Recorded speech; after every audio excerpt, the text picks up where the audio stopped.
My name is Ryan O'Clair, and my background is I have a clinical doctorate of audiology from the U.S., and here I am coming at you live from Brisbane, Australia. Okay, so just to reiterate, this is Ryan O'Clair, clinical doctorate of clinical audiology from the U.S. So background wise, like for education, there's a lot of research and requirements and information that's absorbed during the course of our training and our clinical protocols and practicums and what I think is kind of imperative is there's a lot of information that's stored internalized, but there's not always great opportunities for me to kind of take the information that's inside and then share it outside. I think there's some information that we have that we're trained on and we're learning, evidence-based research and modern medicine, ever changing, ever growing, and there's a lot of insights and kind of important information that I want to share. And the goal is that this information I share to the individuals out there and the interwebs and beyond, that you can take some of this information and then I encourage you to share that information elsewhere as well. And the reason why is because it's so gosh darn important. We're finding out that, well, that hearing loss, it's a risk for developing dementia at a later stage. That is pretty wild, and it's kind of hit the world by storm. So about 9 years ago, the Johns Hopkins University, the National Institute of Aging, they looked at hundreds of individuals across a pretty considerable amount of time span. Hundreds of individuals for years, about 12 years. And what they're looking at, well, they're looking at dementia, and they're looking at potential links and ideas and warning signs that would potentially accumulate later to that point. And what they came up with and what they discovered and the pattern that they extracted out of all that information, it's very relevant to individuals involved in the hearing healthcare world. And because what they found out is that hearing loss itself, there's a link to those individuals that that developed dementia at a later date. That thread going years back, when an individual is diagnosed with some form of a hearing loss, they could travel and track that thread all the way to those individuals developing dementia. Now this changed a lot of things, and the awareness it's rapidly growing, but I hope it still continues to grow because this is an imperative that the world knows. Hearing loss is not harmless. Every year following that, more and more research is coming out from this particular focal point. In 2013, they identified that cognitive decline increases for individuals with hearing loss. A cognitive decline increases with individuals who have hearing loss, and not just by small amounts, 30 to 40% increase. 2014, hearing loss is linked to accelerated brain tissue loss. Individuals who have hearing loss have faster brain decay. And what we're finding out is that hearing loss, it starts to impact us in ways that we didn't always know, and it's becoming like a hit on the brain, is the way in which the researchers for Johns Hopkins communicate it, that it's a hit on the brain. Now, there's a lot of theories as to why. Some of those reasonings behind it, there's predominantly 3 possible directions as to why hearing loss itself manifests into dementia at a later stage. One, it's about cognition. Having hearing loss increases what they refer to as your cognitive load. And basically, it's your effort. Because struggling to understand speech, it stresses the brain. And when it stresses the brain, it creates a form of like auditory fatigue. That's one aspect. 2, hearing loss goes hand in hand with social isolation and depression. This is another known risk factor for developing dementia. Social isolation and depression. Third is the actual true physiological changes. With hearing loss, there's accelerated brain tissue loss, and reducing the auditory information changes processing in the brain. Now, going back to that aspect about cognition, there's a lot of misnomers about what hearing loss is and what it isn't. And that's why I'm hoping for just an overarching, like a paradigm shift across the whole world, culturally and just day in and day out, that we kind of change the way we view it. A lot of times, hearing loss is communicated. It's not about volume at all. It's not volume. It's not loudness. It's purely it's clarity and processing. Individuals who have hearing loss and are reporting it, they often communicate that it feels like individuals. They often will say, it's like, I can hear you fine. I can hear you just fine. I just can't understand you. And that is how hearing loss manifests. It's the processing. It's the clarity. Clarity is the word. And then what happens with hearing loss is when we're missing parts of those pattern puzzle pieces and conversations and sentences, we have to work that much harder to put together the parts that we're missing. And so we use other things to help us. We're using our eyes. We're using like contextual cues. We're looking at body language. There's all this additional effort that has to be dispensed because we're not just absorbing a clear-cut channel and information. Some of this information out of University of Colorado Boulder is that what happens with hearing loss is there's parts of the brain that are devoted to hearing. They start to be reassigned to other functions. It's very much so the use it or lose it component. Now with cognition, the resources that we have available to us are limited. We have a particular amount of energy, not an unending amount that we can dispense. And then when we're missing that clear-cut image, it just requires us to put all that additional information into just trying to pay attention to the message. So it's like we're leaning in and we're working harder to put together the contextual cues and that information, and that's draining and that's fatiguing. Not just words, but actually truly physiologically changing the underpinnings of our brain. And for individuals with hearing loss, the decline in the cognitive ability is 32 to 40% faster than individuals with untreated hearing loss. 32 to 40% faster. Hearing loss and sound distortion, they lead to increased cognitive load, fatigue, poor memory, and difficult attention. Now, some of those cognitive tests that they've done to ascertain this information, it has nothing to do about hearing, and nothing to do about hearing or hearing loss at all. But they're aware, again, that the individuals that have hearing loss, their task for cognitive tests, it just takes that much longer for certain cognition games. And some of those games, as an example, if you imagine like a whiteboard, and then you see these letters from A to L and 1 to 12, so a scattering of letters and numbers, and you're tasked with the goal of going from A to 1, B to 2, C to 3, all around this. That has nothing to do about hearing. But individuals that have untreated hearing loss, it takes them longer to complete that task. And not only that, the greater the degree of hearing loss, the longer it takes. Another test is a cognitive test. There's a test by the name of the Stroop effect. How it works is you have like a list of colors and the color names. Like so, written on the paper will say red and blue writing, or it'll say yellow and red writing. And what you need to do is you need to repeat out loud the actual color of the word. So instead of saying the word red, you say the word green. Instead of saying the word blue, you say the word yellow. And it's just like this tough task to be able to kind of do some brain tricks with yourself. But again, individuals with hearing loss, greater difficulty on that. So it impacts our cognition.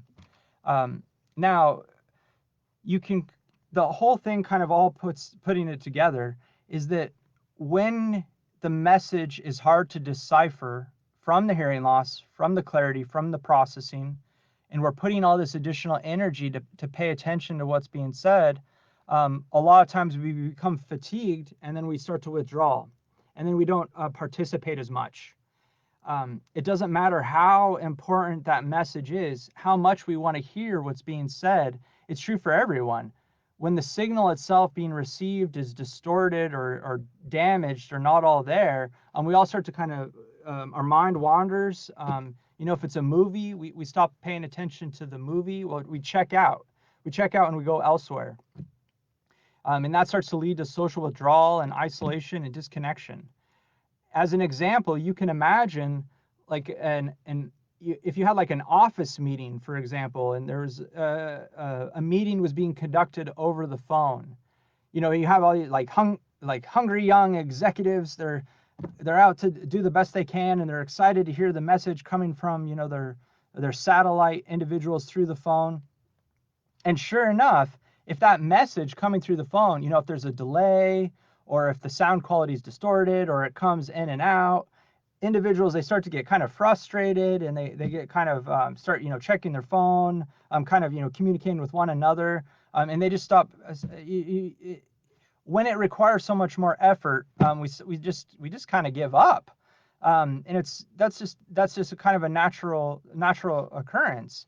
But the problem is when that happens, day in and day out, it starts to have long-term ramifications.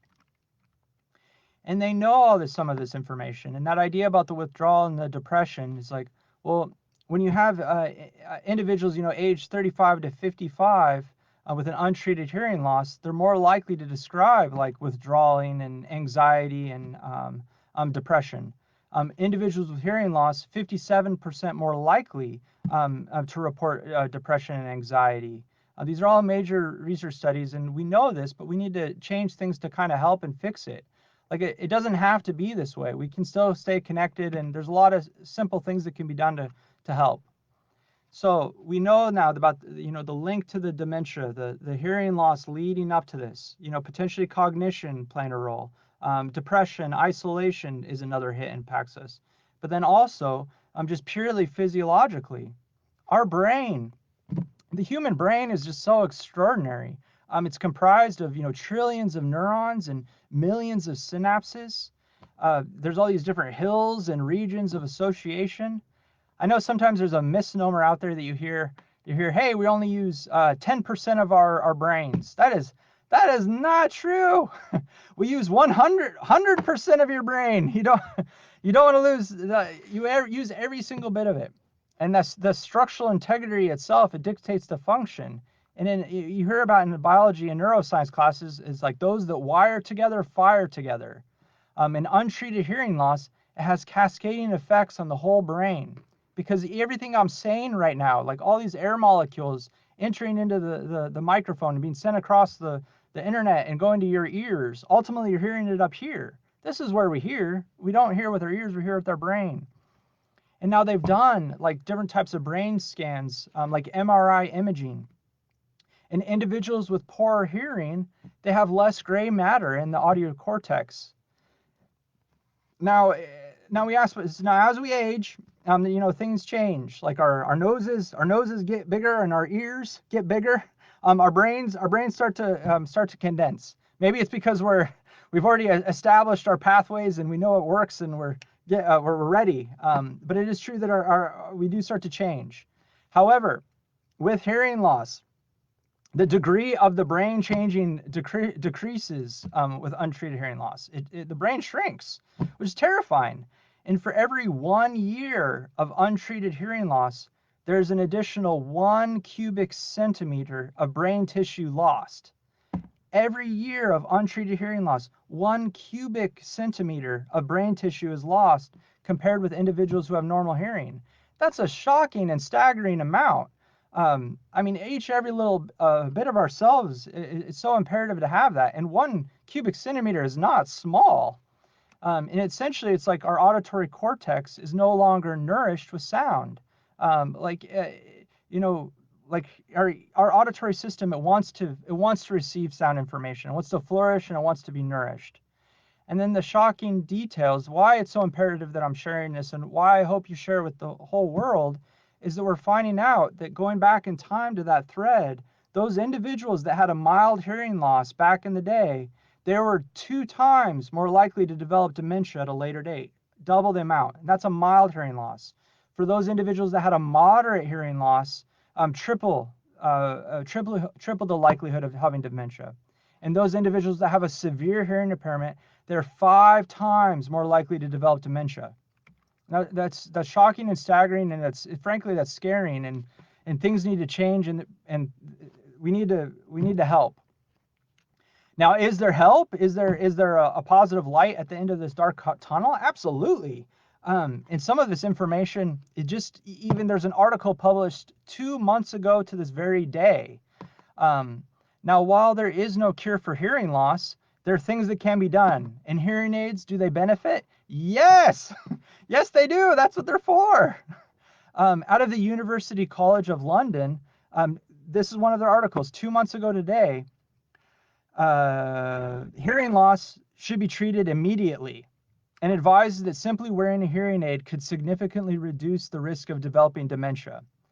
Hearing loss should be treated immediately, effectively, and that's ages 45 and up. So if you're having difficulty, there's things that can be done and things that should be done.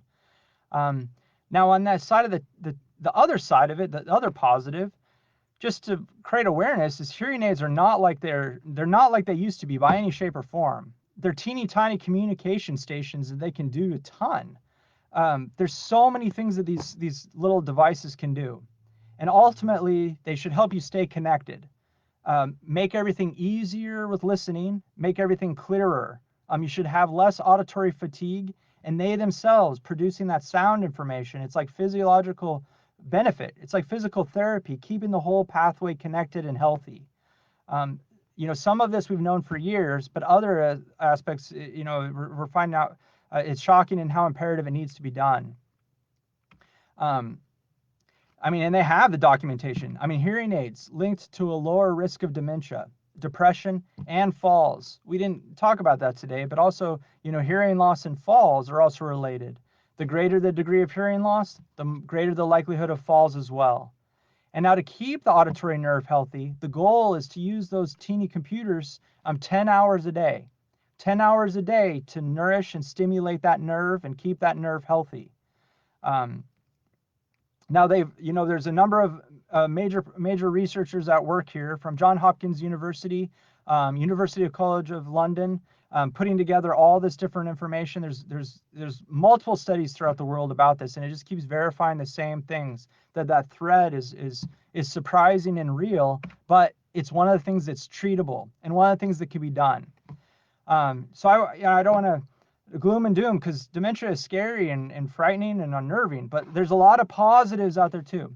And so the positives to change the world, because I don't know, I guess what I encourage everybody to do is reach out and explore new pathways and boldly go where you've never gone before, both in real life or online.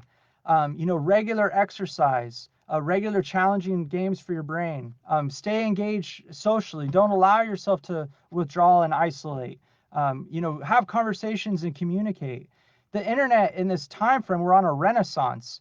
It's like a Library of Alexandria, the Wikipedia, YouTube. Every era of music, every written or created or performed is recorded and at your fingertips right now. So enrich the mind and thicken those cortical connections. Know that hearing aids are now communication stations. Exercise, socialize, ask questions, engage, explore, enrich. There's a whole world out there, and don't let your mind slip away. Okay, everyone, that's my bits of advice and suggestions. If you want documentation for this, for some of those studies, give us a shout out. We can put it together in a little a concentrated form or a nice PDF if you'd like.